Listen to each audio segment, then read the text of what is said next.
A gente até conversou essa semana, né, doutor, com relação até o caso do Miguel Jimbé, que também foi assassinado de uma criança. A mãe e a madrasta apresentava um semblante assim de total tranquilidade quando iam registrar o Correto. Isso. desaparecimento, né, de um menino. Pelo amor de Deus, né, uma mãe com total tranquilidade na hora de registrar esse desaparecimento junto às autoridades já liga um alerta, né, de que, poxa, como assim você não está aflita ou alguma coisa assim. Claro, nem sempre, talvez, a gente espere, né, alguma emoção mais óbvia e aquilo, né, realmente possa indicar que a pessoa seja criminosa ou que fez algo errado. Mas é um indicativo, né, doutor? Exatamente. Pô, de fato, no caso do Miguel, né, tanto a mãe quanto a madrasta, eles tinham certeza da impunidade. Uhum. Só que, onde que foi o pecado delas, né? Que elas apresentam versões divergentes. Então, quando elas vão na polícia, eh, a policial que atendeu elas falou o seguinte: "Oh, esse seu filho, né, desapareceu. Você está tranquila assim?" Estava muito tranquila, ela não estava preocupada. Então, isso levantou a suspeita na polícia. Uhum. Aí a polícia ligou para o delegado de polícia e falou o seguinte: "Estão relatando aqui que Miguel desapareceu, uma criança de 7 anos, mas o comportamento delas me parece estranho." O delegado fala o seguinte: "Combinado, manda uma viatura, né, no apartamento delas, para levantar vestígios, investigar, para ver se a criança realmente desapareceu ou tem vestígio de homicídio na residência." E aí vem, eu acredito, o vestígio mais forte contra elas. Que quando chega a polícia no apartamento, a mãe da criança falou o seguinte: "Cadê o mandado? Vocês- Se Cadê o ela está mandado?" interessada em achar a Falou: criança, "Vocês não né. vão entrar na residência sem mandado." Pronto. E aí o delegado já começou a criar, certo, esse ambiente de desconfiança. E aí a polícia, lógico, né, com seus conhecimentos, procedimentos, afasta as duas e começa a colher os depoimentos por separado. E aí acabou, certo, a Bruna acabou confessando o crime, como aconteceu, como que levaram a criança Miguel para o Rio, né, colocaram na mala. Então, assim, são dois casos totalmente diferentes, né, Sim, sim. são comportamentos diferentes. Um casal fugiu e outro ficou na cena, né. Só que assim, ambos os casos são casos repentinos, né, são desorganizados. Por quê? Porque não houve uma preocupação posterior ao crime. O caso aqui do Arthur, putz, criança desvaneceu, acho que matei, deixa no hospital. No caso do Miguel foi muito mais trágico, né, Sim, sim. porque ele foi colocado numa mala. Sim, a tentativa de ocultar aquele Exatamente. cadáver, né. Então, assim, mas o que é interessante, o comportamento, né, a linguagem corporal. De fato, a polícia, tem muitos policiais que são preparados em linguagem corporal. A linguagem verbal é 90% da linguagem mais fidedigna, né. Hum. Então, assim, quando você presta atenção à linguagem corporal, você vai conseguir interpretar mais veracidades, né, ou falsidades que se você escuta o que a pessoa fala. Porque são microexpressões, entendeu? O que a doutora falou, o nervosismo, sabe? Isso de tentar fugir, que a pessoa, talvez o rosto dele é de medo, de você presa, entendeu? Isso é interpretado pela polícia. Eles têm experiência nessa interpretação de microexpressões corporais. Uhum. E Então, eu pode então comentar. isso acaba sendo fundamental. Não só o crime, o pós-crime, né? O comportamento dos indivíduos, dos agressores, suspeitos, né? É fundamental para você conseguir entender o quê? Olha, aqui tem alguma coisa errada, né? É o famoso quem não deve, não teme. Sim. Basicamente isso. Sim.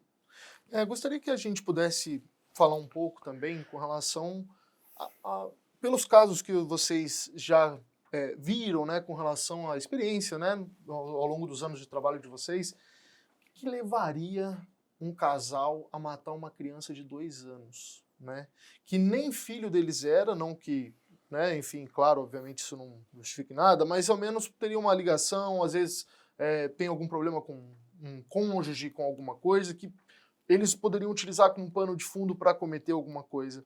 Nesse caso, era um filho de um conhecido, né, uma conhecida do casal. O que a gente poderia imaginar? É crueldade mesmo? Eu acredito que pela causa morte, assim, quando uma pessoa, por exemplo, e aí entramos um pouco na criminologia, entre mais facadas, né, você observa a ira, a raiva, né? Sim. Asfixia eu interpreto da mesma forma, né? Você matar alguém asfixiado, você não quer matar de forma rápida, né? Você quer ver a pessoa desvanecendo. Então, uma criança de 2 anos, né? Uma criança que muitas vezes precisa de cuidados, né? Uma criança inquieta, que quer muitas coisas. Então, talvez, né? Foi por criança enche saco, entendeu? E aí, maus tratos, não é meu filho, então eu vou batendo, tô nem aí, entendeu? Então, Sim. você tira um cuidado, uma empatia de pais. E chegou um ponto que talvez o estresse que foi matou, entendeu? Mas assim, eu sinto uma raiva, talvez, eu vejo, né, acumular até pelo traumatismo, pelos hematomas, mas pela sufocação, pela asfixia. Então não foi um acidente, não foi que bateu e acidentalmente, por exemplo, a criança morreu, né?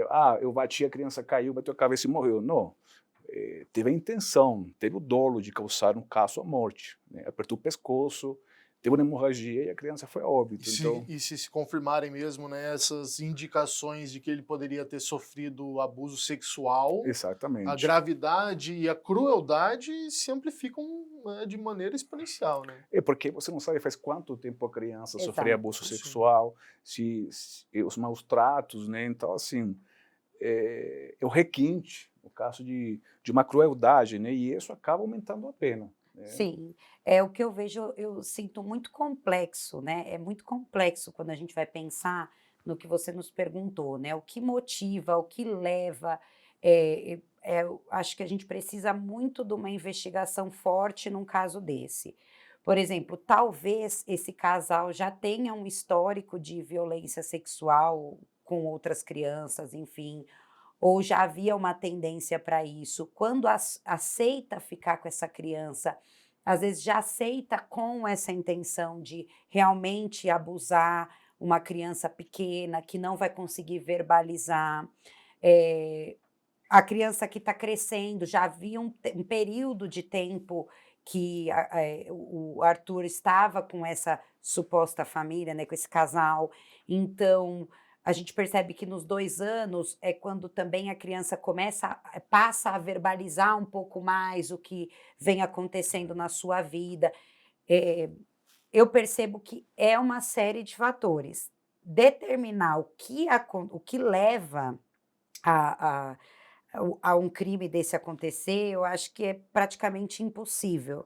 Mesmo que a gente tenha uma confissão dela que sobrou, né, porque ele vem a óbito com linchamento, mas ela que fica para responder processo, mesmo que haja uma confissão da parte dela, eu acredito que não vai ter uma sinceridade do que, aconteceu para que essa criança tenha passado por tudo o que passou. Como o Sérgio disse, é muito, muito revoltante, né? E tudo vai ser levado em consideração, inclusive quando a gente está pensando na figura da mãe, né? Como o Sérgio trouxe anteriormente, há um pedido do Ministério Público no curso dessa investigação, nós temos notícia disso, de que investiguem a figura da mãe, né? Se a mãe sabia o que acontecia, se a mãe deixa essa criança aos cuidados desse casal, já conhecendo que esse casal poderia ter uma conduta não tão acertada com a criança, enfim, mas determinar exatamente o porquê, eu acho muito complexo.